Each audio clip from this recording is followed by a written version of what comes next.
prevention or treatment of COVID-19. Nicotine replacement therapies, such as nicotine gum and patches, are designed to help smokers quit tobacco. Would you like to hear another COVID-19 Mythbuster? Sure.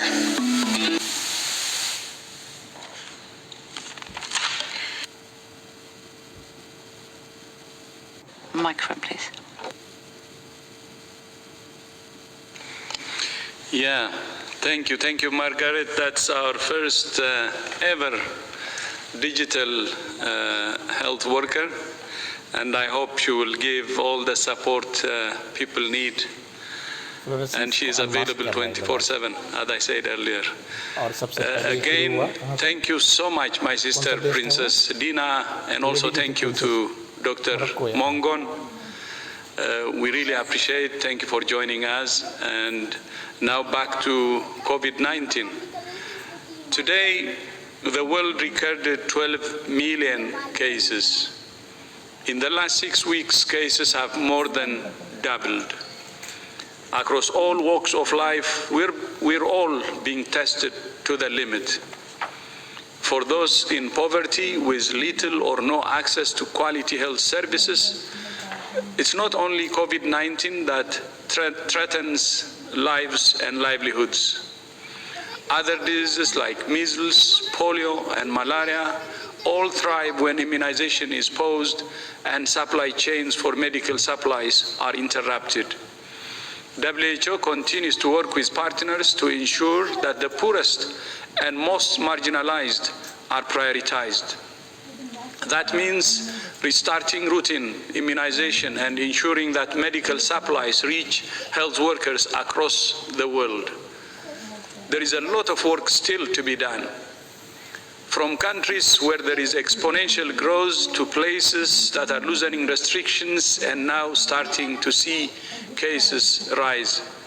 We need leadership, community participation, and collective solidarity. Only aggressive action combined with national unity and global solidarity can turn this pandemic around. There are many examples from around the world that have shown that even if the outbreak is very intense, it can still be brought back under control. And some of these examples are Italy, Spain, South Korea, and even in the Harvey, a densely packed area in the megacity of Mumbai, a strong focus on community engagement and the basics of testing, tracing, isolating, and treating all those that are sick is key to breaking the chains of transmission and suppressing the virus. As we continue to tackle the pandemic, we're also looking into the origins of the virus. 2 WHO experts are currently en route to China to meet with fellow scientists and learn about the progress made in understanding the animal reservoir for COVID-19 and how the disease jumped between animals and humans. This will help lay the groundwork for the WHO-led international mission into the origins. For all the challenges that COVID-19 has caused, it has also shown the way forward for other challenges that threaten humanity. The crisis of growing antimicrobial resistance is a slow-motion tsunami where, despite the rise in resistant infections, the research and development of new antibiotics has not caught up. Unless we take quick and sustained action, we risk a doomsday global scenario where common injuries and illnesses return to become major killers. The AMR Action Fund aims to tackle this by strengthening and accelerating the research and development of antibiotics through game-changing investments into biotechnology companies around the world. Whether it's COVID-19 or AMR, the best shot we have is to work together in national unity and global solidarity. I thank you. Thank you so much, Dr. Tedros. I'll now open the floor to questions. Do remember, we will be, as usual, we'll be providing simultaneous translation in all 6 UN languages and also Portuguese. So if you prefer to ask your questions in any of those languages, please do. You may also listen in Hindi, but you cannot ask your questions. And note, owing to the way Zoom is set up, you will need to go to the button marked Korean to access Arabic.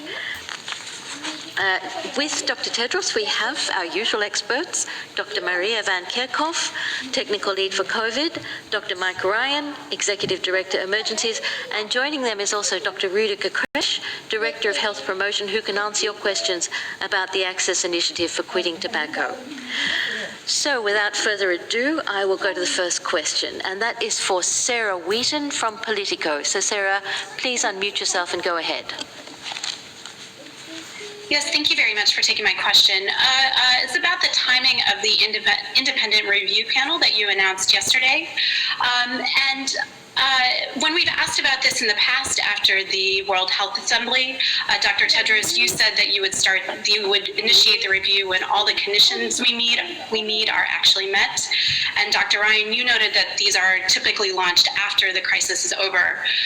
Furthermore, the Independent Oversight and Advisory Committee for the WHO Emergencies Program said in their interim report that while they recommended a review, they said, and I'm quoting, conducting such a review during the heat of the response, even in a limited manner, could disrupt WHO's ability to respond effectively. So Dr. Tedros, what conditions that you said needed to be met have now been met? And Dr. Ryan and Dr. Tedros, are you concerned about the effect on the response of the review happening? Thank you.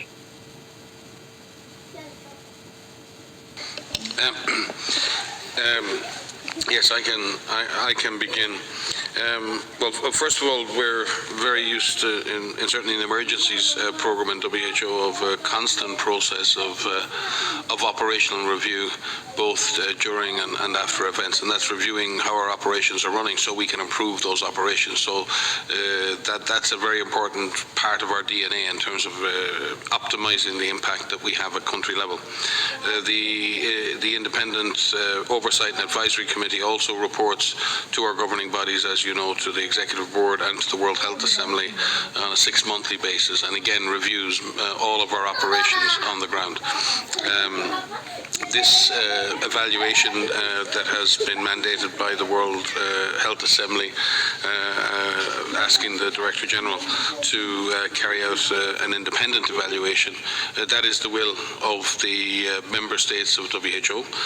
We believe that it has been constructed in good faith to learn the lessons that we're learning so far. It is presented as both a process of gaining interim learning from the response so far, and therefore the first part of the review is to gain and learn about the response, how we have all performed in this at global and national level, and how we can learn to optimize the response going forward. However, obviously a review of this nature, and with the seniority of the panel members or the panel chairs, will work with the member states now to identify further panel members to join that panel, and it will be they that will set the pace for that review, and they will consult with the member states. Again, they will consult and work with the Director General to ensure that the pace and nature of the evaluation does not interfere with the day-to-day response. And I trust, given the seniority of the two wonderful leaders that have been chosen, I believe they and the panel members, the member states and the Director General of WHO will find the appropriate pace and the appropriate approach that will allow us both to learn the lessons of this response at all levels, but at the same time not to interrupt or disrupt what is a very important pandemic response right now. Thank you. I think Mike had already said it all. The decision in the resolution by the Assembly was at the earliest appropriate time. And it gives the responsibility actually to me, which is very important, so that we can have a balancing act, so that the evaluation doesn't affect the response. And that's why the member states didn't make it very specific. They said at the earliest appropriate time. And we felt that starting it now can really help us to understand as we respond how the whole response is happening. And as Mike said, we will continue to make sure that the evaluation actually doesn't affect the response, and we will balance as much as possible. So it's a matter of balancing act. And we have very able two co-chairs now, and the panel members also, we expect them to be the best people we can really have. And all member states will be involved in contributing to the panel members, some candidates. Of course, it will be up to the co-chairs in consultation with me to select the members, and I think that will also hopefully help us in balancing the capacity of the panel itself. And there will be an independent secretariat. We're not going to use a WHO secretariat for the panel, meaning we will have additional manpower that will work on this, not only the panel, but the independent secretariat too. So we will do everything to balance it. But as the Independent Oversight Advisory Committee said, it's also our concern that the evaluation in the middle of the response could have some effect. But we will do everything to balance it in order to learn as we go. Thank you. Thank you, Dr. Tedros and Dr. Ryan. Our next question comes from Antonio Briotto